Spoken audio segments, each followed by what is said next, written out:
Well, I mean, Ryan and I we're so close in age, just over a year apart. When it comes to playing sports, even though we were fairly close in age, I was obviously the younger brother, constantly looking up to him and just trying to tag along and keep up, to be honest with you, right from an early age. He's an extremely fierce competitor, and he was the driving force when it came to practicing and making sure that we were ready to go. There was lots of times that he was dragging me out of the house to practice pitching, so he could make sure he was where he needed to be. So it was fun. Like we did so many things together every other year. We were on the same hockey team every other year.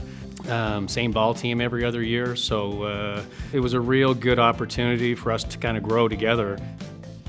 He really worked on his skills in practice. He always came.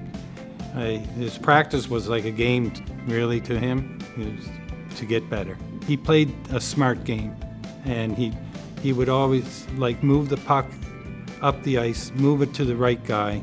He's just him and Robin are both, and their father Colin are students of the game. He was just a guy that had the coach's respect, and he had the players' respect.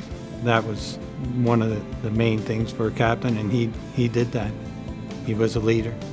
For Ryan to play the Dartmouth Subways, AAA midget, the Subways were the cream of the crop. So to make that team, they don't give you much time to show your ability. You have to know it before you get there. Neither one of us really knew much about major midget hockey playing in East Hants, and all of a sudden I see my big brother going in and playing with a team in Dartmouth, and of course I go in and watch the games and sometimes go watch the practices, and just seeing the level of competition, and then all of a sudden, it kind of clicked. That's something maybe I want to do too, because wherever Ryan was heading, I just kind of wanted to follow suit and be there as well, because I knew the path he was taking was going to be the highest path you could take. Ryan was one of those players that you could rely on. He was steady. He played the same way every game. You knew what you were going to get from him, and he definitely provided that. He was hard-nosed and never give up. You play to the last buzzer. You might even play a little past that. Ryan, the pitcher, is someone that throws a lot of hard drop balls, not afraid to pitch inside, and a guy that you want on the mound in key games. He never shied away and actually rose to the occasion when we played top teams. He's a guy that, for a local fellow, when we were playing even junior ball, and then at the first of our senior days, he'd be in the top 3 in the league with strikeouts every year. Back in that day, that was the heyday of fast pitch, obviously. So we had, Dartmouth Dairy Queen, Halifax Windsor Keiths, the Brookfield Elks, and Ryan competed against all of those teams. I mean, year over year, he finished top 3 in strikeouts in the league. And we're talking against guys like Richie Conley and Mark Smith. He was someone that could hold you into a game against the best teams in the province, and in some cases, when we went into nationals, some of the best teams in the country. It was a real delight to be behind the plate, because I think maybe the whole number of years I caught him, he might have shaken me off 5 times. We were just in sync, and we both kind of had the same mindset when we were together. And you just knew when Ryan was on the mound, you had a chance to win every single ball game. He was never afraid to step on the mound and face anybody. And that carried over to us as well, kind of building confidence in moving forward. There was a time we played in St. Croix, and we were playing against the Keiths, and they were chirping Ryan. And in fact, 2 parents of 2 guys on the Halifax Windsor Keiths team, they were chirping Ryan as well. And you can see Ryan is just he's mad. So Robin comes out, has a little conversation like, "Okay, Ryan," and we're all gathered in. "Okay, Ryan, come on, just calm down, pitch the ball, we'll get this out, we gotta get out of here." We had a conversation out at the mound. And anyway, as I was walking back, I kind of had my head down, and all of a sudden I just hear this big bang, and lo and behold, Ryan just had enough of it, I guess, and the 2 gentlemen were standing pretty close to a pop machine, and the pop machine unfortunately took the brunt of it. Anyway, the benches cleared, of course, and we got into a little melee, but that was, one thing that really stuck out with me about Ryan. He didn't give a shit who we were playing against, excuse my language, but he didn't care who we were playing against. He always had that intensity that you're not gonna chirp me, and there will be repercussions about it. It was pretty awesome. and he was just a fierce competitor every single night. And that just goes to show, like, that was a Tuesday night down at St. Croix, and there might have been, I think they were the only two people at the ball field watching. So it's not like it was a championship game for a national title. That was just the fifth inning of the first game of a doubleheader against the Halifax Keys in St. Croix. It didn't matter to Ryan. Every inning mattered, every pitch mattered, every game mattered.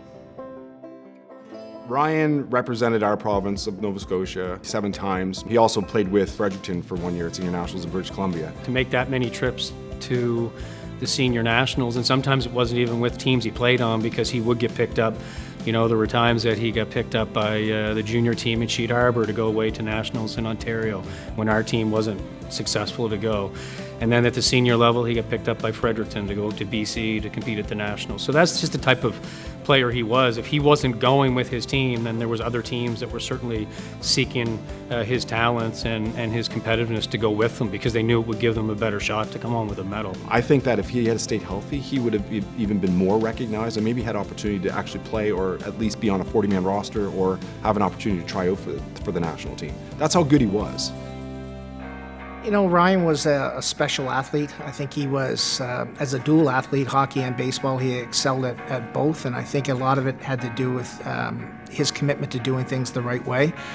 As a player, I think he just shared that passion for the game and was always prepared. I like to think, you know, Ryan was the definition of a good teammate. Just a guy that you could depend on, somebody who always put the team first. And I think Ryan was a guy that, you know, led by example. You know, within our group up in Cape Breton, a lot of times he was the first guy. We would do, you know, a lot of community work back then. And I always remember Ryan being the guy that would be out front leading and dragging everybody with him. And I thought that was one of the qualities that why he was a captain. I was really happy to see Ryan, after university, continue on with senior hockey. I knew that he still had a lot of fire in his belly to keep competing and in the sport that he loved. And you know, it would be tough. I mean, university sport is one thing in terms of the commitment and the balance of time management, but doing that at the senior level, very competitive level brand of hockey, very tough level of hockey, and Ryan was able to do that and really help lead the Truro Bearcats in 1998 to an Allan Cup championship, and I thought that was just a testament to a guy who's got that stick-to-itness, that commitment, that passion to keep going, and credit to him, and I was super happy for him when he got that accomplishment. Nice area, value, 5 seconds, what a great finish for this team.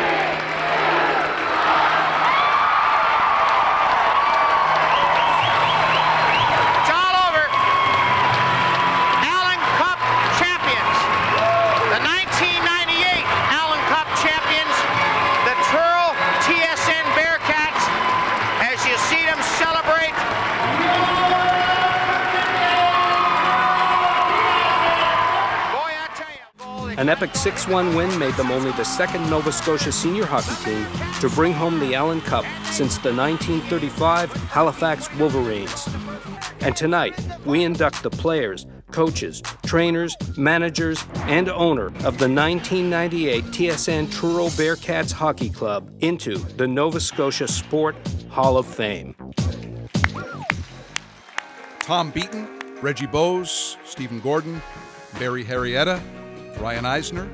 No matter what group he was a part of, he was always counted on to be a leader prior to that national team that won the national championship. To actually, you know, see him win a championship, it was huge. Yeah, it was really, I thought it was a real fitting end, and not, I shouldn't say end, but a real cap off of his competitive career to walk away with that national championship. Well, you know, when we talk about his volunteer work, I think it goes back to what we talked about earlier in terms of just learning that from our environment at home.